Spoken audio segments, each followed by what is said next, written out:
Hey Waffle Gang, I do hope you're well. My name is Mark and today we're checking out some more relationship stories, and if you do love a Reddit story, why not consider hitting that like, subscribe, maybe that notification bell too. Let's crack on with today's first story.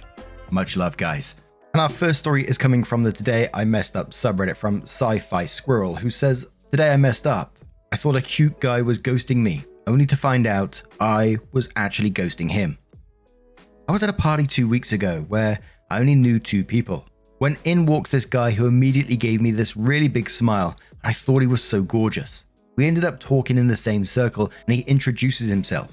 We start chatting and quickly find the circle around us has disappeared and it is just us.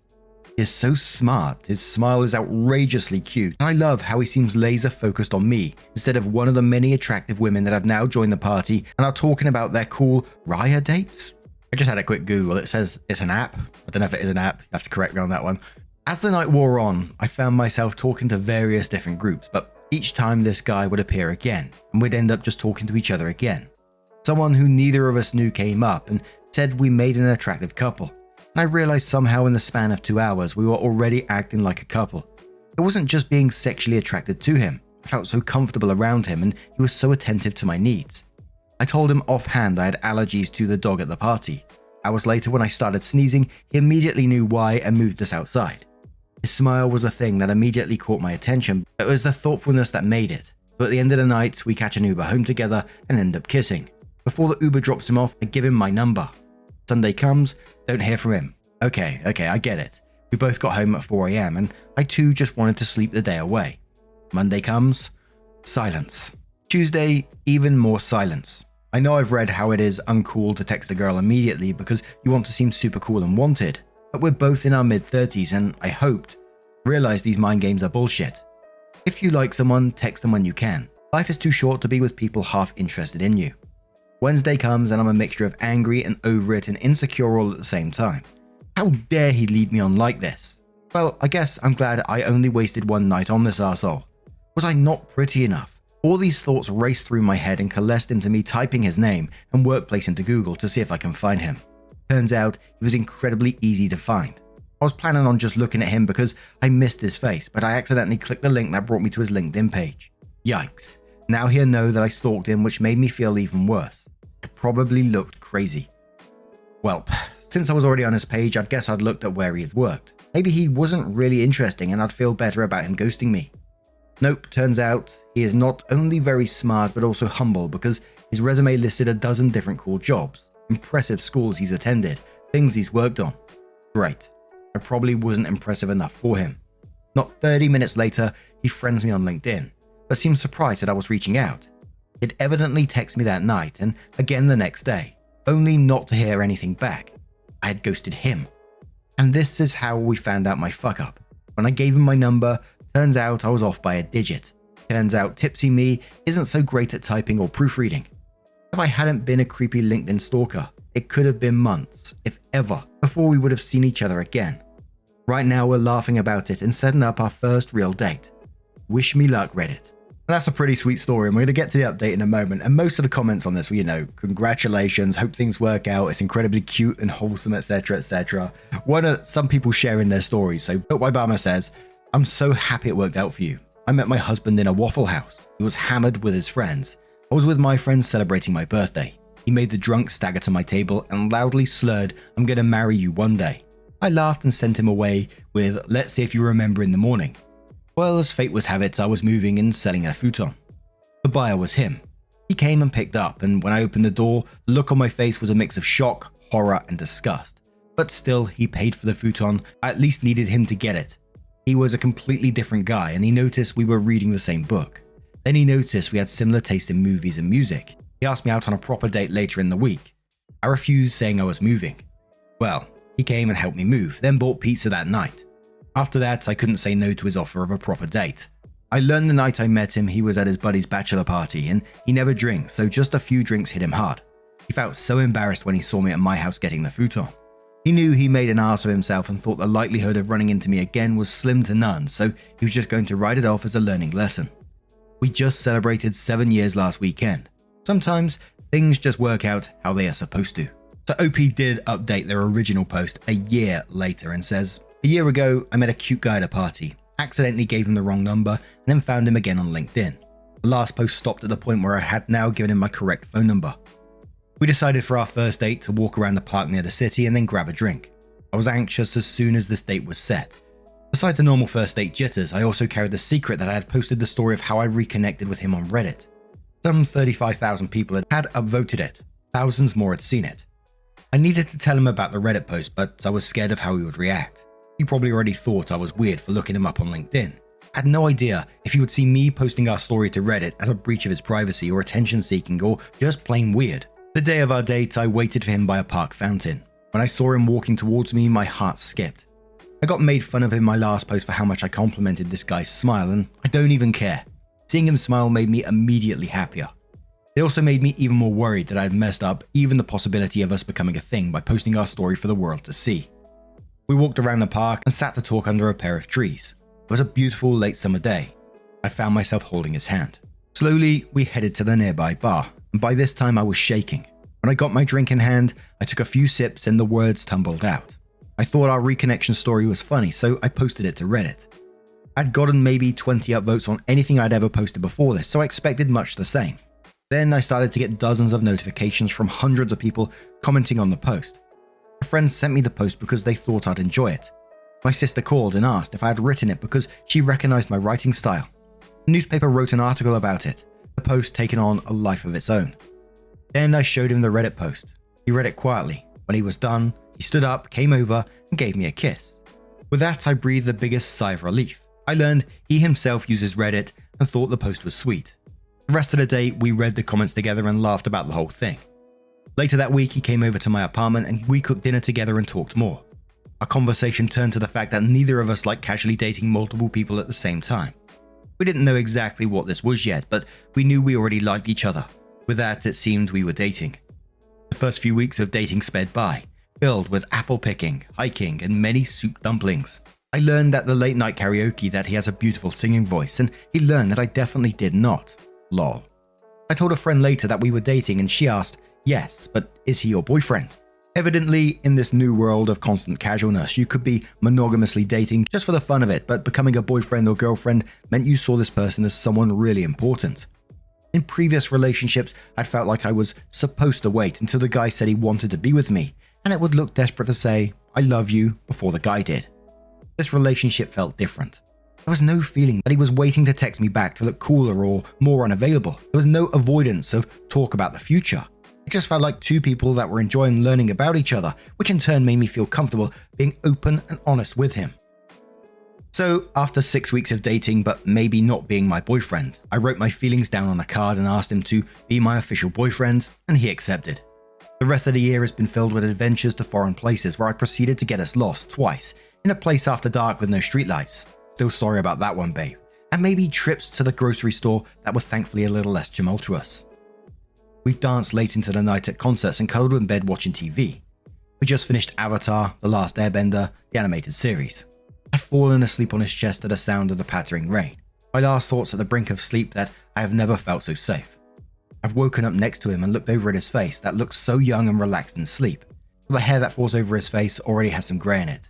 Seeing it fills me with sadness that our time together on this planet is finite. Over the last year, he has shown in 1,000 small ways that he is not only a great boyfriend but a thoughtful friend and a caring son. My friends and family love him, and that makes me love him all the more. He always makes me feel heard and seen, and he builds me up in a way that makes me feel like the best version of myself around him. He's brilliant and competent at his job, which is sexy as hell. He's serious enough to have his finances in order, but still let loose and do silly dance moves with me while we're cooking breakfast. He's very clean, so I've never once felt like I shouldered the burden of housekeeping. I'm actually messier than him, and I've put a lot of effort into being cleaner out of respect. Not once has he raised his voice. Throughout this whole year, I don't think we've gotten into an argument. This relationship feels healthy and happy and calm. I got a few comments from my last post that looking up someone on LinkedIn when they haven't texted is crazy.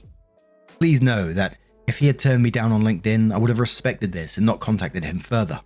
It is just within a few hours of meeting this man, he felt inexplicably important in my life. I'm glad I trusted my gut and tried to find him. This last part is to my boyfriend, who wanted to be surprised by what I wrote.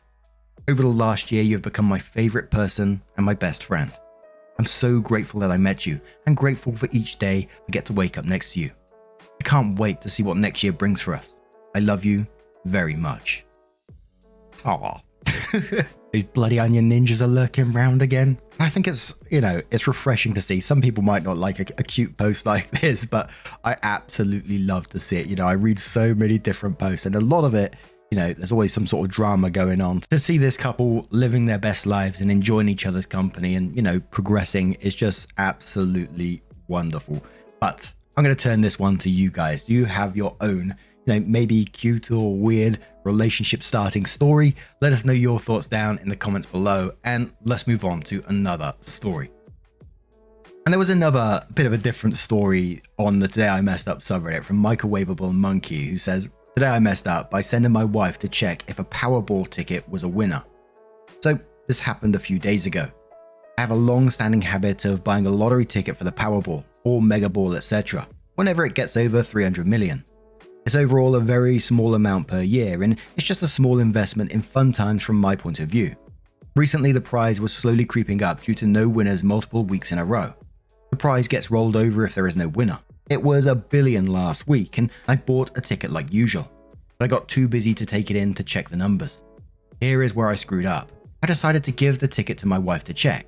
Now, she's a sweet lady who has never gambled anything, so she was not familiar with the process. I sent her to a local supermarket with a machine, explained how to scan the card, and sent her on her merry way.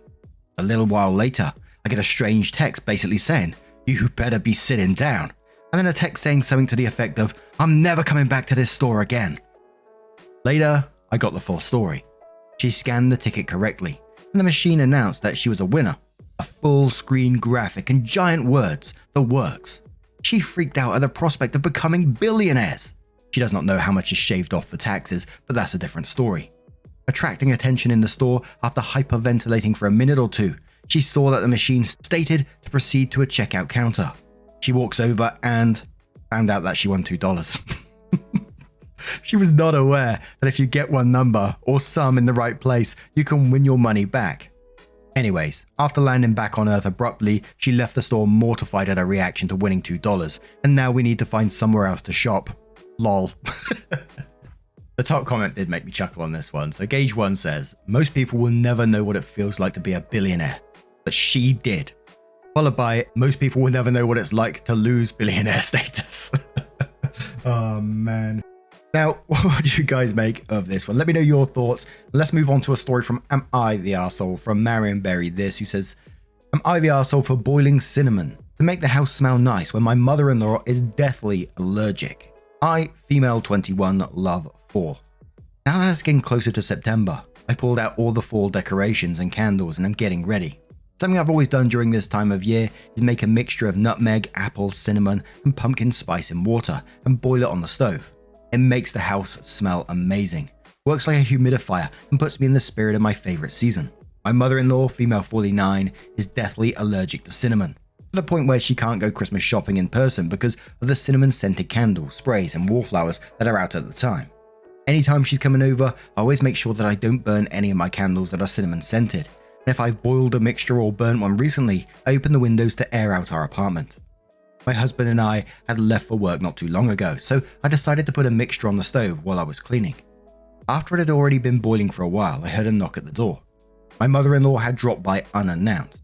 When I opened the door, I stepped outside as I thought that she might have needed something, or was dropping something off since she didn't say anything about me coming by and my husband was already gone.